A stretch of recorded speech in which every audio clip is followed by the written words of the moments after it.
சந்தோஷம், பெரிய சந்தோஷம், தேவன் கொடுத்த சந்தோஷம்.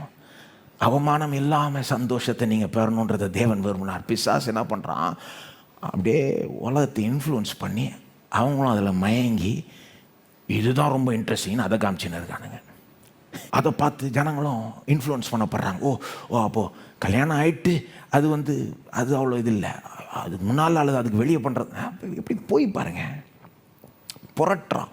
தேவன் சிருஷ்டித்த நல்ல ஒரு காரியத்தை புரட்டுறான். பிசாசு எதையும் உண்டாக்குறது இல்லை. தேவன் சிருஷ்டித்தை எடுத்துகிட்டு அதை அப்படியே திரிப்பான். அந்த மரத்தை தேவன் தான் சிருஷ்டித்தார், அந்த மரத்தின் கனியும் தேவன் தான் பார்க்குறதுக்கும் அழகாக வச்சுட்டாரு, டேஸ்ட்டுக்கும் நல்லா வச்சுட்டாரு. அவன் அதை வச்சுக்கிட்டு தான் சோதிக்கிறானா.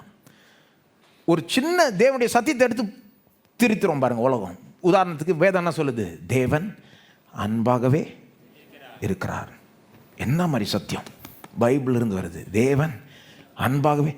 உலகம் என்ன திரும்ப சொல்லுவாங்க, லைட்டாக மாற்றிடுவாங்க, ஒன்றும் இல்லை, அன்பே தெய்வம். கேட்குறதுக்கும் அழகாக இருக்குது, அன்பே தெய்வம்.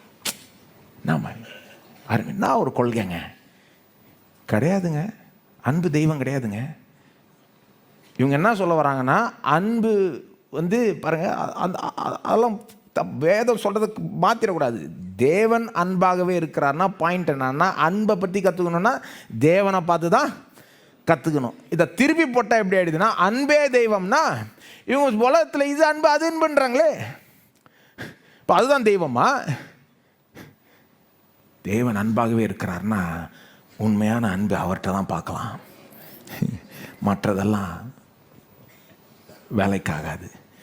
அதில் ஓரளவுக்கு பார்க்கலாம் சிலதில் மனிதர்கள் மத்தியில், ஆனால் எப்போவுமே அதில் ஏதாவது ஒரு பிழை இருக்கும். பூரண அன்பு, பிழையற்ற அந்த அன்பு தேவனிடத்தில் மட்டும்தான் பார்க்கலாம். தேவன்தான் அன்பினுடைய ஒட்டுமொத்த உருவமாய் இருக்கிறார்.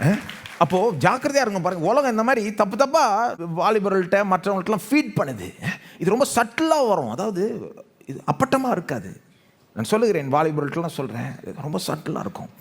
அவங்க சொல்கிறதெல்லாம் நம்பிடாதீங்க. அதுக்கு தான் வசனத்தை கவனிச்சாதான் தெரியும் அவங்க சொல்கிறது கரெக்டாக இல்லையான்னு. இப்போ அன்பே தெய்வன்றதுனால தான் அன்பு தான் எல்லாத்த விட இது கடவுளே வேணாம், அன்பை பார்த்து அன்பை வச்சுக்கிட்டா போதுன்ற மாதிரி இருக்காங்க சிலர்.